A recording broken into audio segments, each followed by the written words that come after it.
This is Suspicious Steve, joined by Raising Ross and Big P. We are the articulate verbose, where the well spoken are outspoken. And today we are going to read an expert of some of recent Pope Francis comments. And they would be as follows. So I'm just going to pull them up here. The Pope made a statement that the world is made up of many different realities that are diverse precisely so that they can assist and complete with each other. I don't know if he meant compete, but I think he's saying complete with each other, like the mosaic of ideas complete each other is what maybe he's suggesting. Then, when they are harmonized, all generations, peoples, and differences can reveal the wonderful splendor of humanity and creation. This comment and is just one excerpt of some of Pope Francis's statements, which maybe I'll get Paul to follow up with, Big P to follow up with some more of his speech that relates to that. But this prompted some listeners and people to say, did Pope Francis say that all religions are equal? And there's an article here, commenting on what Catholic Church teaches. Paul, do you have any more of the the Pope's statements in front of you that maybe you'd like to read off that we could complete the picture of what he was saying? Yeah, I'm just looking for the exact sentence here. I've got the speech. Let's see. Is this where he says it?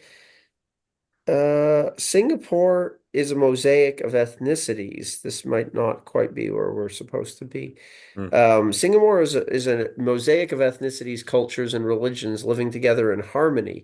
And this word is very important, harmony. The achievement and preservation of this positive inclusiveness is facilitated by the impartiality of public authorities who engage in constructive dialogue with all, thus making it possible for everyone to make their own contribution, unique contribution to the common good and preventing extremism and intolerance from gaining strength or endangering social harmony.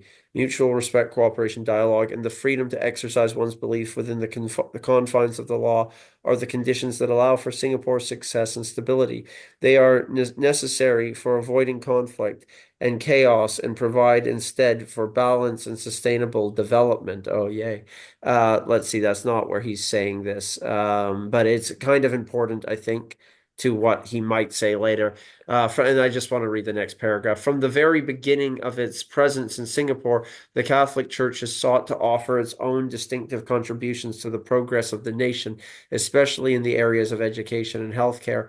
This was possible thanks to the spirit of sacrifice and dedication of missionaries and the faithful, always animated by the gospel of Jesus Christ. The Catholic community is also at the forefront of works of charity, contributing significantly to humanitarian efforts in managing several healthcare institutions and many humanitarian organizations, including Caritas, which is well known. Okay, he starts getting into more. This is different from when I read it last week, so I'm not sure. I might be reading a different speech. I might have to go find this. Do you But want me to this restart it? Or? Hold on a second. This is interesting in context. According to the teaching of the Second Vatican Council's Declaration on Relations with Non-Christian Religions, Nostra Aetate, the Church has also constantly promoted interreligious dialogue and cooperation between different faith communities in a spirit of openness and mutual respect, which are fundamental for building a just and peaceful society. So this is a different speech. I'm just gonna find the one he did. Here we go. I see there are two. That was like with the older people. It's the one to the kids that like younger, like teenagers or whatever. That's the one that's in question, I think. So here we go. Yeah, here we go. But I think it's important to put those two speeches side by side, actually. Okay. One of the things that has impressed me most about the young people here in Singapore is your capacity for interfaith dialogue. This is very important because if you start arguing, quote, my religion is more important than yours, end quote, or, quote, mine is the true one, yours is not, end quote, where does this lead? Somebody answer. And then it says in brackets, a young person answers destruction. And the Pope responds, that is correct. All religions are paths to God. I will use an analogy. They are like different languages that express the divine, but God is for everyone, and therefore we are all God's children. And then he's quoting again, but my God is more important than yours, end quote. Is this true? There is only one God, and religions are like languages, paths to reach God. Some Sikh, some Muslim, some Hindu, some Christian. Understood? Yet interfaith dialogue among young people takes courage. The age of youth is the age of courage, but you can misuse this courage and do things that will not help you. Instead, you should have courage to move forward and to dialogue. Okay, so that's essentially the main gist of this. He doesn't say too much elsewhere about it. So there you go. There's the paragraph in full.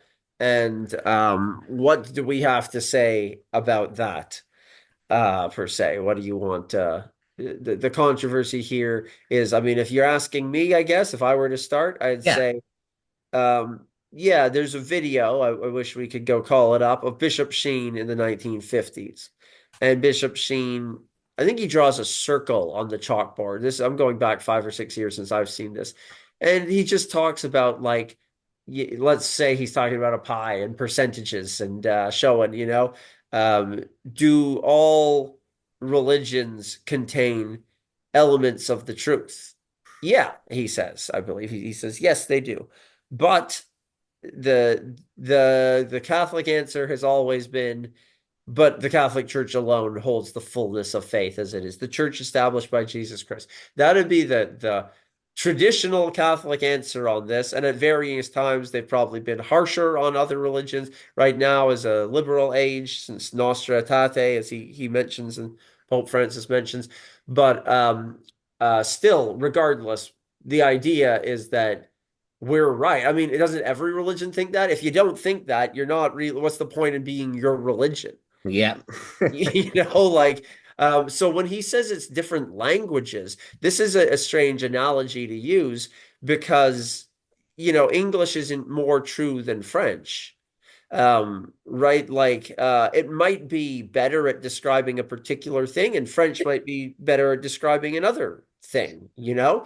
But no one language has the claim on truth. I say God, they say Dieu or Dio or whatever Theos, whatever the word is. It's all an analogy to describe something as great as God, even something far more concrete, just like a tree or something, yeah, none of them are more true than the others.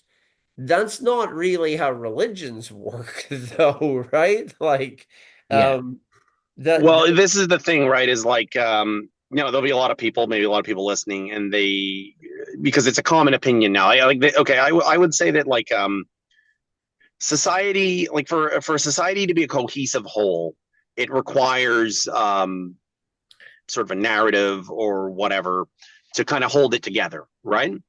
And up until the emergence of modern secular states, that would often be, very common. That would be like a kind of a singular religious belief, right? Like a singular religion, right? Like, I mean, you might have large scale empires like, the Ottoman Empire, where there are like Christians living within the Ottoman Empire, but the Ottoman Empire itself was running on Islam, and the Austro-Hungarian Empire, I guess, was running on, I guess, Catholicism or what have you, right? But with modern secularism, it's like that need in people, I don't feel really went away, right? Like for having a kind of a singular truth that they can believe in, right? For their society, right? And so, sort of without even necessarily anyone like necessarily imposing it, right? I feel like in this society, they're kind of formulated for a lot of people, like especially people who are not particularly like hardcore serious about their own religion, let's say, right?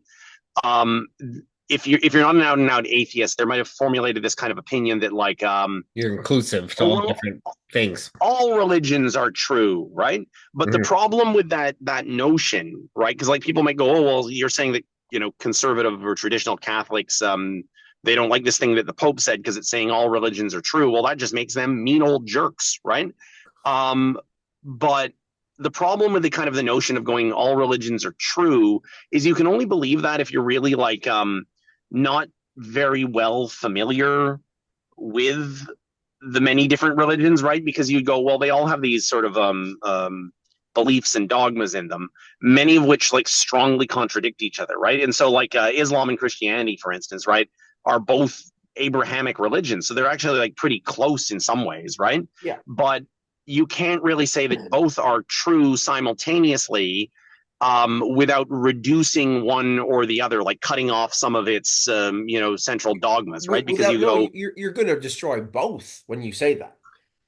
Yeah. As But soon what as I'm you say saying both is, are true, you're undermining both simultaneously. well, you are, but I'm saying that let's say you could say both are true, and you could say that and then only cut off the contradictory opinions of one as opposed to entirely the other, right? But you would just thereby you'd either turn Christianity into Islam, or turn Islam into Christianity, or turn Islam and Christianity into something that is neither fully Christianity or Islam, right? So it's like because if I say Jesus is the Son of God and he is God, that contradicts Islam that says, God doesn't have a son, right? Like Jesus is not God. That would be blasphemy, right? Yeah. And so it's like, though, they can't both be true at the same time. And the only way that you can kind of make that work, air quotes work, is by saying, oh, well, all the different religions are ignore those parts that contradict. They're all a path and to only pay salvation. attention.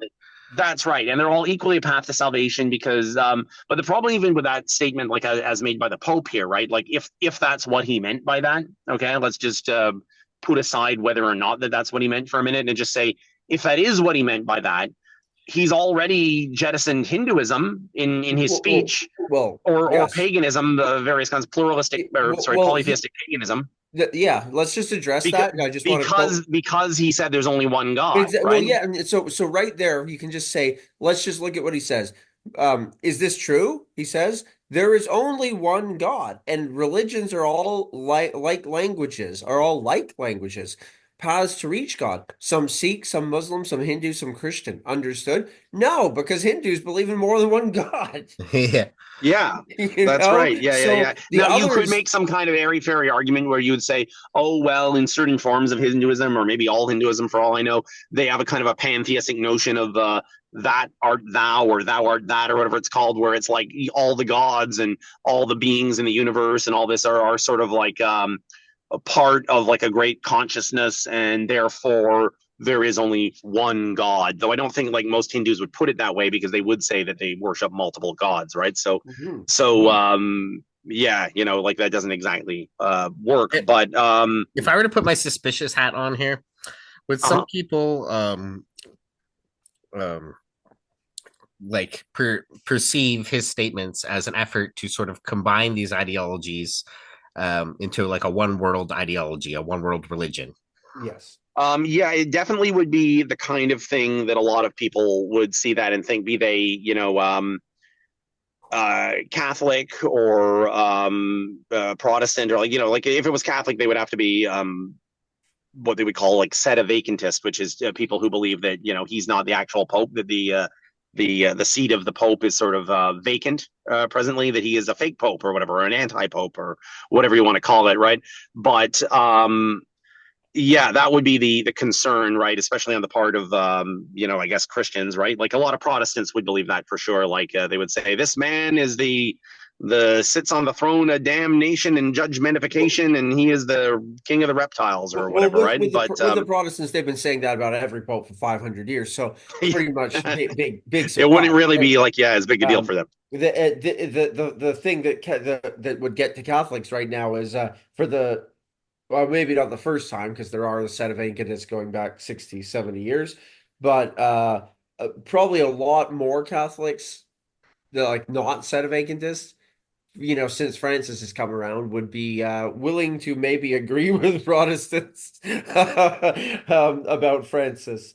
Well, of course, it should be also stated that within the Catholic world, anyway, and I remember hearing about this thing back in the 90s, it would be on like these like kind of paranormal shows, like about the end of the world with the guy who played Napoleon Solo or whatever on The Man from U.N.C.L.E. I forget his name right now, but anyway. But they mentioned it's the Saint Malachi prophecy or something, and it's this like prophecy of how many popes there would be till like the end of the world. It was like this medieval prophecy Some people say, oh, it's a forgery or something. But even if it is a forgery, it's like a forgery that's like 400 years old or something, right? But anyway, the Saint Malachi prophecy prophesied there be a certain number of popes, and if you use that prophecy, it's like we're on the last pope right now. Like if one, like a Catholic does not have to take the Saint Malachi prophecy as like gospel or whatever, right? Like you're not compelled to believe it as part of your religion. It's what they would call, I guess, a private revelation, right? Yeah, But the Saint Malachi prophecy supposedly ends with this pope, so some people are like,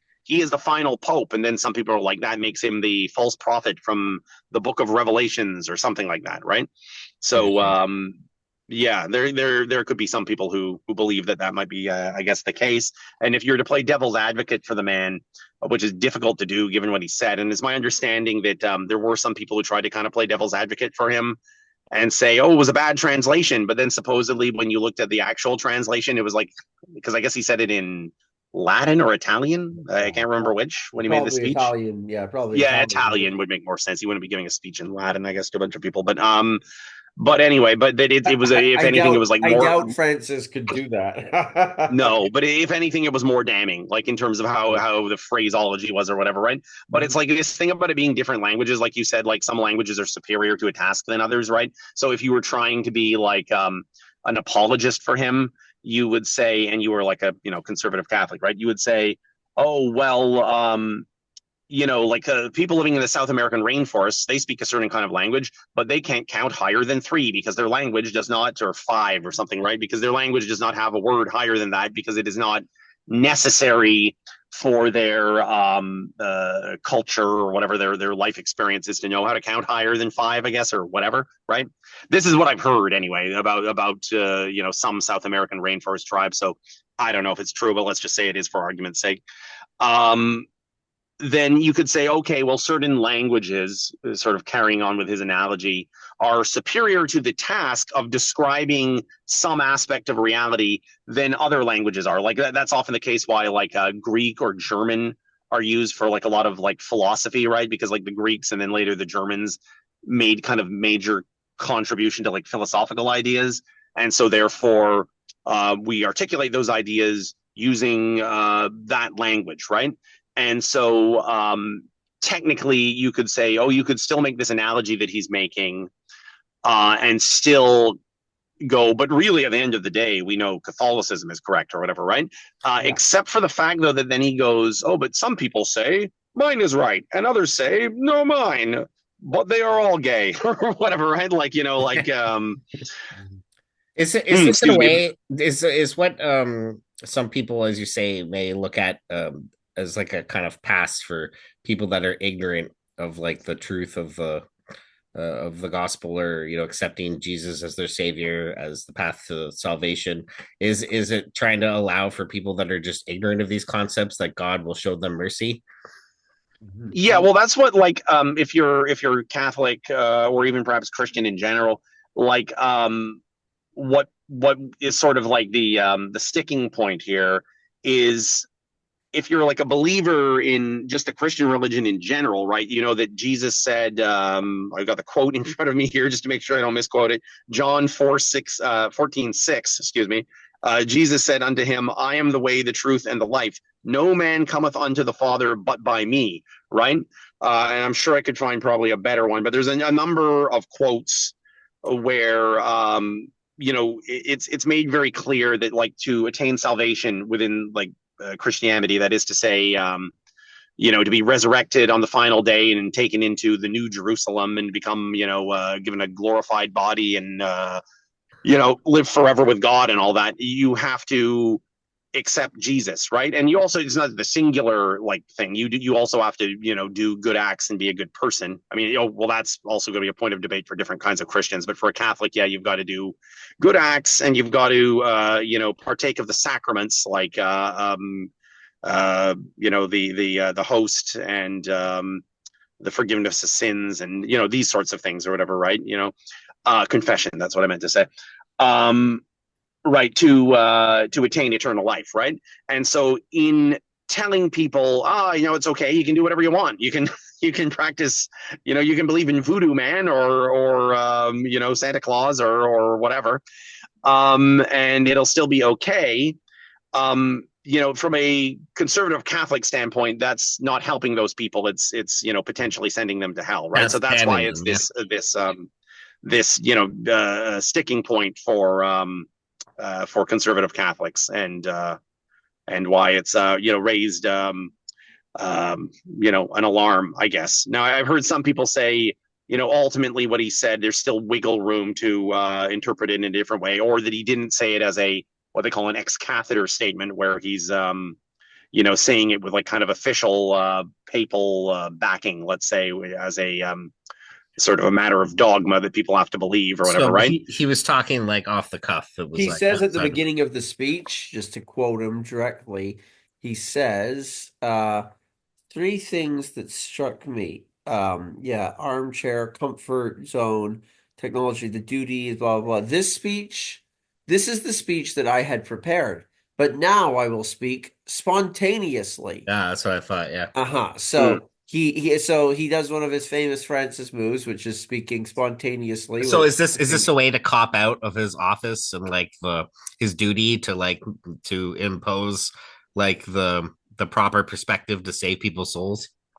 all all Um, all men of goodwill, all men of goodwill would wish that he would stop speaking spontaneously, that's for sure. yeah, I see it as that. I see it as this is a guy who likes to be popular with the modern crowd or whatever you want to call it, right? He's kind of he was. I remember when he became pope that the likes of Stephen Colbert and all that were in high kind of adulation about it, right? So like he's popular with liberal Catholics and just sort of liberal people in general. But I mean, these sentiments really what they match with quite well, like the sentiments of like what some call perennialism, I guess, right?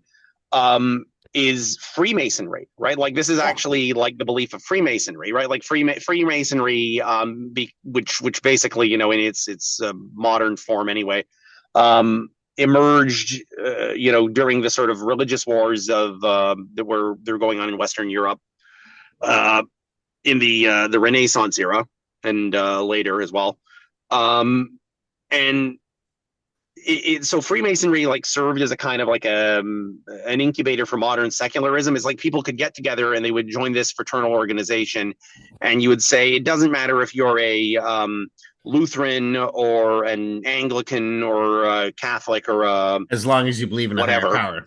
Mhm. Yes, you just have to believe in a higher power, the great architect of the universe, and later that would be expanded to Jews and Muslims and Hindus as well, right?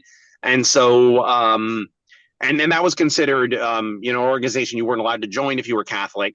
Still is, I guess, because of that very reason, right? And it's not because this isn't a hatefulness. This is because the particular belief of the Catholic religion is that you only attain salvation through Christ, right? And so it's not right to tell other people otherwise, and more specifically when you're Catholic through the church and the sacraments and all that, right? So I think all Christians believe that it's not just through Christ that you achieve salvation. You achieve it through the church founded by Christ. The issue among the Christians is what does that mean? Obviously, the mm, Catholics they say that this is the church he established, the Catholic Church. The yeah, Orthodox see it as the Orthodox Church, and that the Catholics broke away from that, or as mm-hmm, Catholics see them as the breakaway. And the right. Protestants believe that, hey, at whatever magical point in time it stopped being accurate or something, and it got corrupted by something, depending which Protestant you talk to, they'll have a different moment in history they select, it seems, as to when it Yeah, went away. But that still they believe in the invisible church or whatever they'll concoct to talk about. Um, and say yeah. that Some this of them is would be open to believe that other, I guess. I don't want to speak for people, when I don't know, but I think a lot of Protestants would be willing to say, oh, a different kind of Protestant, as long as he accepts Jesus as, his savior, even if he's a Lutheran and I'm a Wesleyan or something, we can both he's go to within heaven, the I he's think. within the church. He's within Yeah, what they would consider to be the church. yeah. But and so in some sense you could say that all of them, though it's a Catholic term, as outside of the church, there is no salvation. Okay, so that can be interpreted in a bunch of different ways, and it seems that Francis is definitely contradicting this. This is what I mean when they say the fullness of truth or whatever that the church would have said in the past. This uh or not even in the past, they still certainly say it. It's just Francis who might avoid saying it.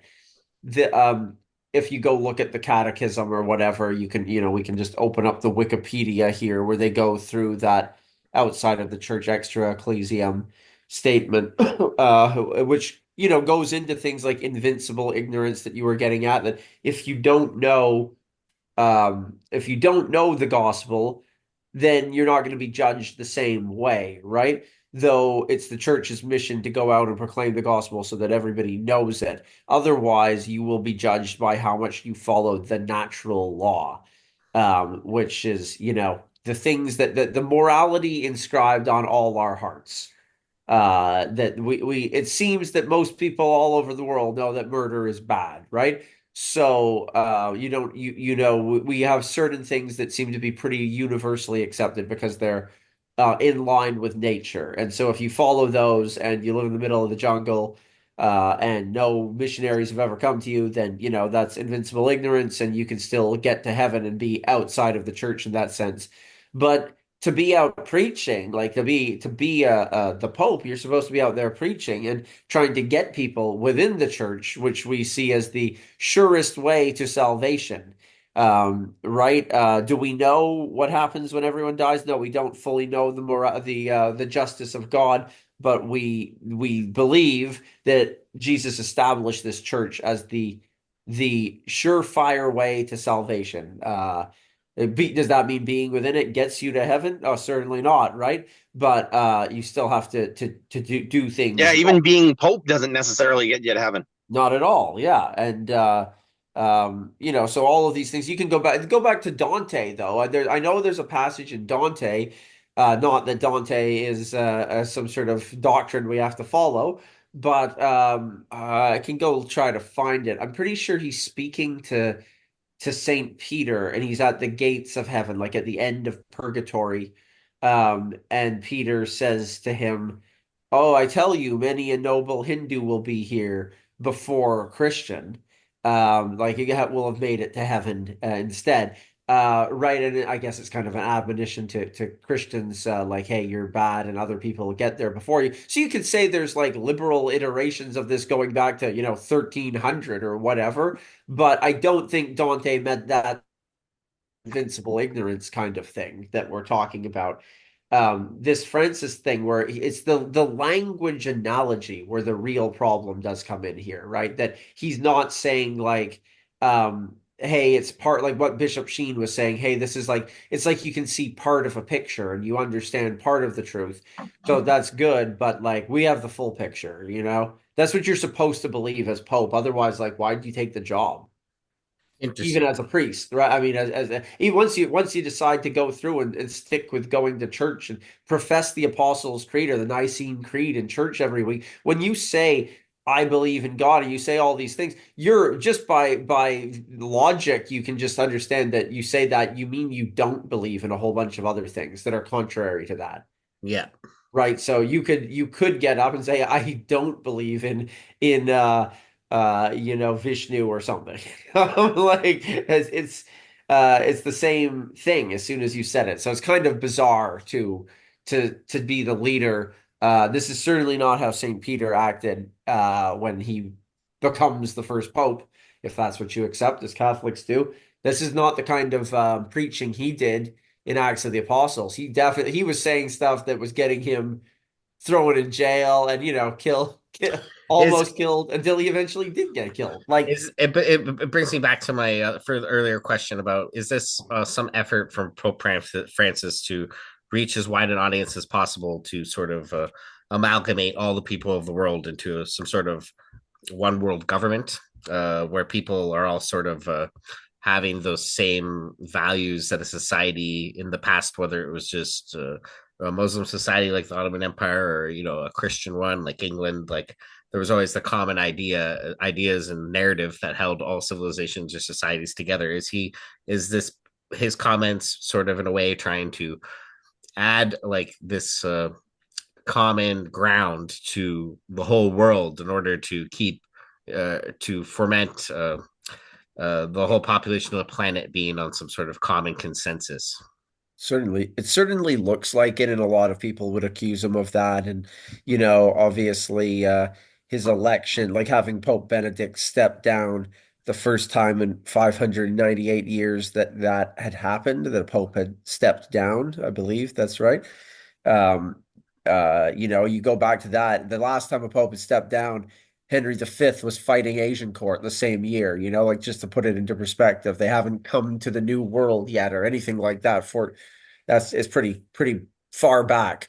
So it's pretty rare that that happens. And I mean, I think a lot of Catholics, and I think I would count myself among them, would believe that obviously, if you're Catholic, you have to believe the Holy Spirit has chosen the Pope, right? So did the Holy Spirit choose this Pope?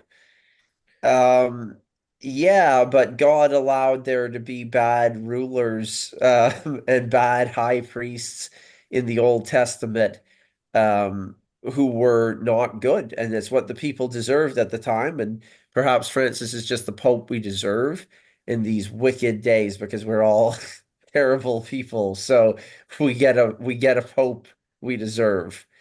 Um, and that might be the answer. But and he may very well be leading us towards some sort of new world order thing. I suppose you could believe that, and that this might be some sort of end times prophecy, like Saint Malachi's claim that this would be the last pope. All that could very well be the case. It could also not be, but There's a certain irony in a way that, or maybe not, I don't know, but we have this particular pope, this very liberal, sort of secular, new world ordery kind of vibes you get off of him or whatever, right? Whether or not that's entirely fair, people are going to debate that or whatever. Oh, they take his statements out of context or whatever, right? Um, but we're getting this guy at a time when there seems to be like a turning back in many quarters. Like you see a lot of like of these internet personalities who are converting to like traditional Catholicism, right? Like Candace Owens, or I don't know, Russell Brand, or I don't even like Rob Schneider. I mean, I don't know how hardcore traditional some of those people are. I don't know, but it's funny and there's a whole sort of trad Catholic movement that's sort of springing up now or whatever. yeah, it used to just be Latin Mel Mass. Gibson, right? Now you get that Harrison Butker from Kansas Chiefs, like giving this speech a few months ago. Yeah, all over Mm. the place, right? It's blowing up for sure. Mm-hmm. And of course, like like this is happening. Like you're getting a lot of this. Just as how there's also like a large number of people in recent times, especially sort of within the dissident right or whatever they would call it, or conspiracy people, or whatever circles that we kind of like to traffic in, are converting to orthodoxy as well, right? Like more. I don't know. Like I don't know if there's I don't know the stats on this, or like as versus like, let's say, various Protestant churches or whatever, right? It's just that I've sort of noticed that myself. Like um who are some of the people? There've been quite a few that converted to Orthodoxy. Like, so you have like Jay Dyer. You have what was his name? He wrote Tornado in a Junkyard.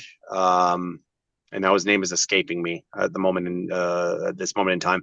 But yeah, and so Rouge V, Rouge V was another one, the I think he men's went back. rights I think he activist was maybe slash. Orthodox, but go Yeah, ahead. yeah. Well, he I guess he might not have been a convert, but well, Yeah, sort of. I mean, he'd probably become secular or something like that, yeah. right? I think the Collins brothers, they're not as well known, but they were prominent, uh, originally Protestant writers, but they became Orthodox as well, right? So yeah, you have a lot of people turning back to the kind of older churches, I guess is what you would call it, the Catholicism and Orthodoxy, and so it's less of a bone of contention. You're not a bone of contention, but less of an issue, I guess, for the Orthodox, because they'll just say, "Oh, well, we always told you the Pope was no good or whatever, or that he's not, someone you should be hanging your hat on anyway, right?" But and even for Sedevacantist Catholics, it's not. They love this is Francis. They said that when he came in. Wonderful. yeah, Now he's we like a get so coup for many them more. because they will say he proves their point or whatever, right? So if you're Orthodox or if you're a Sedevacantist or I suppose if you're Protestant as well, you'll be kind of pleased with what he said in a certain sense. Yeah. Maybe not pleased exactly because. So, in but conclusion, just in the last 60 seconds here, or about to run out of time, I would say that the Pope, in an effort to reach out to a wider audience and gain more acceptance and sort of interfaith and support interfaith dialogue, has sort of alienated some of the traditional Catholics who adhere to the dogma and doctrine more strictly and would feel that he was doing a disservice by saying that all faiths lead to God because he's not really doing his job as a pope, which is to spread the word of Christ and get people to accept Jesus as your Lord and Savior for eternal salvation. Does that about wrap it up? It doesn't. I would like to say that the name I couldn't remember who wrote Tornado in a Junkyard